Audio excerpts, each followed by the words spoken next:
Madam Speaker, and I want to congratulate Senator Zena Lemaletian for ably moving this report. And I think the issue of Kenya being part of the Great Lake community is, by extension, East Africa community. The Parliament and be taken role, and I'm happy that the issue of Parliament become regional legislative arm, Madam Speaker, and I think being part of the conflict resolution and other mechanisms is very important for Parliament. And one of the ways for us to ably legislate some of the proposals that will alleviate and create harmony across our region. Madam Speaker, under Article 2.6 of the Constitution of Kenya, any international law that is ratified become automatically part of law. And I think the resolutions that they have done as a legislative body that has been proposed by the Republic of Angola, Republic of Burundi, Central Africa Republic, Republic of Congo, DRC, Kenya, Rwanda, South Sudan, and of course Republic of Sudan, Republic of Uganda, and United Republic of Tanzania and Zambia. So any resolutions that have been made, I think for purposes of today's motion, Madam Speaker, Article 2.6 will kick in because it forms part of Kenya. Madam Speaker, I have only 4 questions on the observation of the report, or 4 contributions, so that I can allow, Madam Speaker, on the issue of, I know Kenya is playing a critical role, especially in peace process in South Sudan. You remember the other day, His Excellency the President held a meeting with the South Sudan President and other stakeholders in peace building in South Sudan. We know the history of Sudan, and coincidentally, I was watching today when President Museveni was speaking about how South Sudan was given self-determination. And I didn't know that Senator Zena Lemaletian would request to second this issue of Great Lakes, Madam Speaker. So I think on the issue of that Kenya has taken a lead, I know there are people like Ambassador Lasaras, Sumbeiwa, there was President Moi, President Kibaki, President Uhuru, and now President William Ruto. South Sudan continues to enjoy, and Kenya has shown goodwill by providing necessary. I hope other countries can follow suit and ensure this place. Even in DRC, Madam Speaker, in Eastern DRC, Madam Speaker, the former President Uhuru Kenyatta is leading peace efforts in that region. Kenya has contributed significantly in terms of Kenya Defense Forces, who are trying to give the necessary support in terms of peace in that region. Madam Speaker, the only cause that has bedeviled DRC as a region is because of the minerals. I know it's only DRC where you cannot, you have at least every minerals. And I would have expected a number of men to be getting not minerals per se, but jewelry to women from DRC Congo. For Madam Speaker, coincidentally, DRC Congo is not known for the minerals, because the minerals have become the oil cars that we see in other parts of Africa. The only thing we know about DRC Congo is Kanda Bongoman, Rumba. I know in your generation, Madam Speaker, those were songs that were being used to woo you into relationship and marriage in those days, wearing belly bottoms and Objection, Senator Cherargei. Proceed. My apologies, maybe you were used gospel songs to woo you, or in church gestures, Madam Speaker. But I know a number of our mothers and sisters who are being used to by rumba songs and like Kanda Bongoman, Tabule. I think a number of musicians that we have today, Kofi Olomide. So DRC is known more of music as opposed to minerals, which should not be the case. And also, Madam Speaker, on a lighter touch, I know people there bleach themselves also. I was watching another minister when, 10 years ago, he was dark like me. And they say, the darker the berry, the sweeter the chews, and he has transformed himself, Madam Speaker. So while we focus on the bringing peace in DRC, we hope that minerals will be a blessing in that country, Madam Speaker.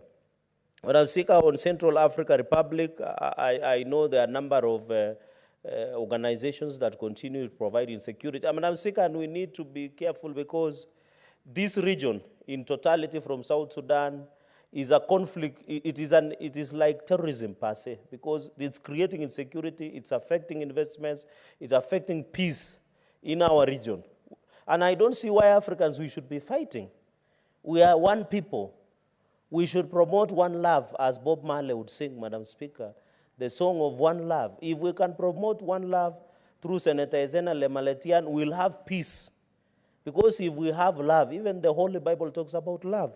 So even, Madam Speaker, we need to encourage one love across Africa to resolve. And you know, people like Bob Marley might have sung during those years because of issues of independence, issues of struggle for independence. And he said, even if you are Chinese, you are African, Madam Speaker, you must. Madam Speaker, on Congo, and I want Senator Lemaletian to note this, because she is the owner, she should be aware that Congo is one of the unique countries that women face the biggest threat. In fact, the worst country to live, as per research, for a woman is DRC Congo. Because it has been referred even in United Nations conversation, even in European Parliament, that every hour 48 women are raped in DRC, Madam Speaker. And a number of women have undergone sexual violence and offenses. And I hope when Senator Lemaletian goes back to this plenary, he should bring to attention. And I'm happy United Nations and ICC, Madam Speaker, in 2008, ratified that war can be classified, rape can be classified as part of international criminal offenses. Because many people were using rape as a weapon of war. And I'm happy United Nations are ratified through ICC that use of rape, Madam Speaker, is now classified as an international crime. I hope, and I saw the ICC prosecutor, Madam Speaker, complaining because issue of warrant of arrest of Hamas leaders and President Netanyahu of Israel over conflict in Gaza. And he was being told ICC only belongs to Africans. And Putin, Madam Speaker, the Russian president. So I don't know, we must have a conversation as a League of Nations that we need to look. But I want her to note that the issue of rape is very serious in northeastern Congo, and I hope as she goes back, those are things that she can note in eastern Congo, Madam Speaker. In conclusion, Madam Speaker, this report is largely, and I want to thank the Kenyan delegation led by our own speaker, members of National Assembly. I can see they did a good job. An upshot, Madam Speaker, is I saw somewhere where members of parliament now need to move and ensure. I think number 2 is on humanitarian crisis. I'm happy, and we have had discussion with the mover that we need also to work closely with United Nations human refugees, UNCHR.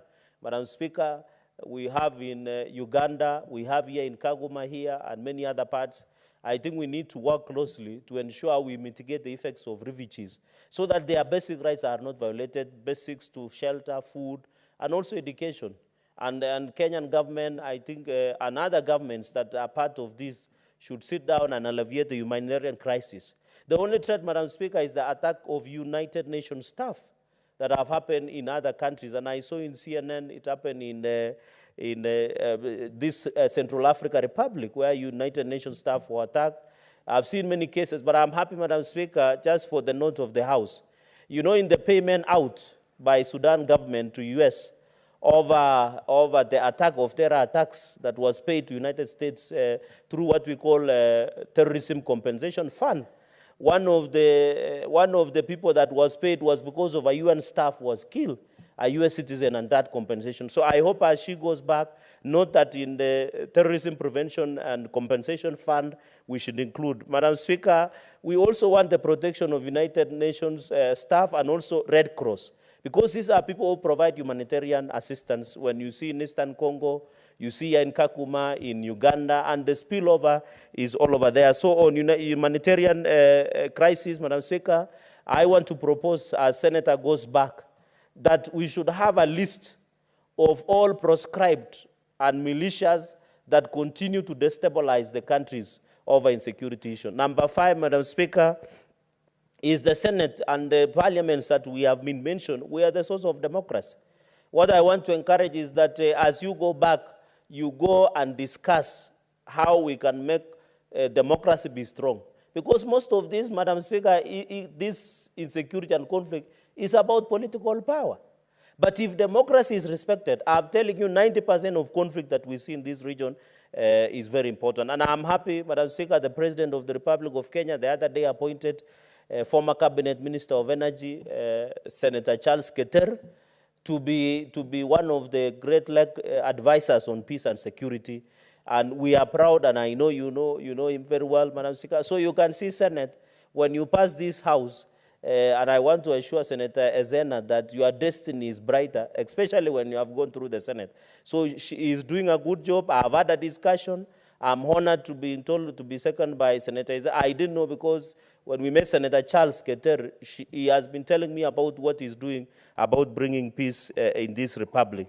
But as Speaker, by far, let us have, and I want to request even United Nations, the American, I don't know to say America, let us be told, classify who are these terror organizations that are causing insecurity in our region and across the world, like the way we have done with Al-Shabaab, we have done with Al-Qaeda, and many others that continue to destabilize the security of this region. Madam Speaker, with those very many remarks, I want to say I support this report and wish well Senator as she needs to know that she's the face of the young people. When young people do this, they give us a good name in terms of leadership, Madam Speaker. So we want, even as young people, we aspire. We also must stay under the guidance of our elders, of the wisdom of the elders. Because they say in my local language, Madam Speaker, an old man seated under a tree can see far than a young man who is on the top of the tree. So as young leaders, we must remain ruthlessly focused, but we must also remain under the tutelage and guidance of our leaders or our people who are senior than us, and they can able, by the way, to provide any support. But I think this is, as women leadership, you must also take charge and provide leadership the way Senator Ezena has provided today. We want to see more of her. I know she was part, Madam Speaker, I've seen she was part of the people who used to lead Kenya Young Parliamentarians Association, KYPA, and she did a good job until her tenure came, Madam Speaker. So we want to tell her to take other challenges that come our way, Madam Speaker, so that many young girls and women who see up to you as a Speaker, Madam Speaker, I know you are the SG Emeritus. You ensured that you midwife the nominations of UDA, and also you assisted us in forming, Madam Speaker, the government that we have today. And we are proud. You can see what women can do. I want to encourage women wherever they are. You are a woman, you delivered. And by the way, Madam Speaker, to be fair, we don't see, and I want to correct this misnomer, as men in leadership, we don't see leadership in terms of gender. We see leadership as leadership, regardless of the gender, because you have capacity and ability to go into the future. And you have had even women, maybe after I become the president, then a woman president can take over. Madam Speaker, with many of those remarks, I want to second and I thank you, Senator Cherargei.